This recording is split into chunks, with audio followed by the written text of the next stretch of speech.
ভাবে এনাদের প্রচেষ্টা থাকে একটা এত ভালো একটা মহৎ উদ্যোগ, একটা ভালো কাজ করা সমাজে।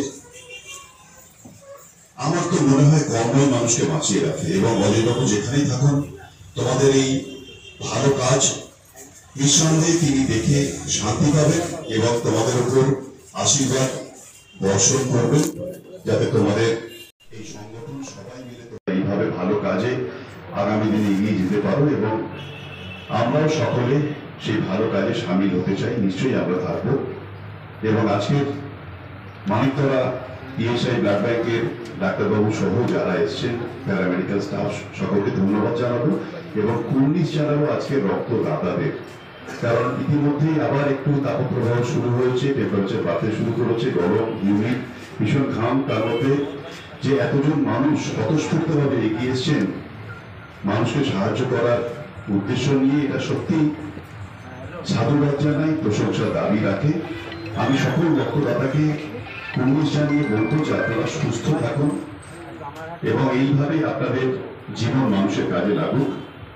আর আমি স্যালুট জানাবো আমাদের বালি ফায়ার সার্ভিস থেকে যে 5 জন ভাই আজকে ব্লাড ডোনেট করলেন, তারা নিজেদের ইউনিফর্ম করে ডিউটি করতে করতে এসে তারা রক্ত দিলেন। এটা একটা সমাজের কাছে ভীষণ একটা ভালো বার্তা। আমরা এটাই চাই যে আমরা সকলে যে যা কাজে নিযুক্ত থাকি না কেন, আমরা যখন সমাজ সেবার কাজ হবে, মানুষের কাজ হবে, তখন যেন সবাই মিলে এইভাবে একসাথে ঝাঁপিয়ে পড়ি, তাহলে আর আমাদের পেছন ফিরে তাকাতে হবে না।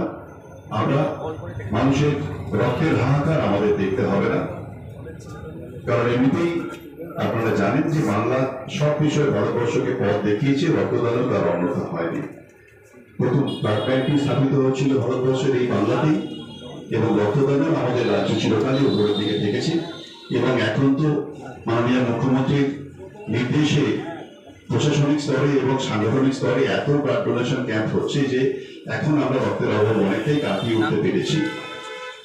এবং এখন আমাদের যে প্রয়োজন আমাদের রাজ্যে, আমরা 1% অফ দ্য পপুলেশন আমরা হিসেবে বলি, যেমন 10.5 কোটি যদি মানুষ পশ্চিমবঙ্গে বাস করেন, তাহলে 10.5 লক্ষ ইউনিট যদি বছরে কালেক্ট করতে পারি, তাহলে আমাদের প্রয়োজন বেড়ে। তো আমাদের শুধু সরকারি ব্লাড ব্যাংকগুলি আমাদের 11.5 লক্ষ কালেক্ট করে ফেলে বছরে, তার সাথে প্রাইভেট ব্লাড ব্যাংকগুলি আরো 2-3 লক্ষ, মানে প্রায় 14 লক্ষ প্যাকেট আমরা এখন সংগ্রহ করে ফেলেছি। মানে নিজেদের প্রয়োজন মিটিয়ে আমরা এখন প্রতিবেশী রাজ্যকেও সাহায্য করার জায়গায় চলে এসেছি। তবে যেটা হয়, এই গরমে একটু রক্তদান শিবিরের সংখ্যা কম হয়। সুতরাং তোমাদের এই যে নির্বাচন করা এই সময়টাকে, যে এই সময় আমরা রক্তদান করব, যে এই নির্বাচন পরবর্তী এই সময়টাতে যখন রক্তদানের একটু প্রয়োজনটা বেশি, তখন সেই সময় তোমরা করলে। সুতরাং আজকের দিনটা এই নির্বাচন করার জন্য আমি তোমাদেরকে সাধুবাদ জানাচ্ছি যে তোমাদের এই আজকে ব্লাড ডোনেশন ক্যাম্প করাটা নিঃসন্দেহে এটা আরো তাৎপর্যপূর্ণ। এবং যা শুনলাম 80 লক্ষ টার্গেট আছে, আমরা অ্যাভারেজে 40টা বলি একটা ব্লাড ডোনেশন ক্যাম্প, মানে অ্যাভারেজে স্ট্যান্ডার্ড ক্যাম্প। তার মানে তোমরা কিন্তু 2টো ক্যাম্পের দিকে এগিয়ে যাচ্ছ, মানে একদিনে। সুতরাং আমি সত্যি খুব খুশি, তোমাদের এই উদ্যোগকে আমি সাধুবাদ জানাই।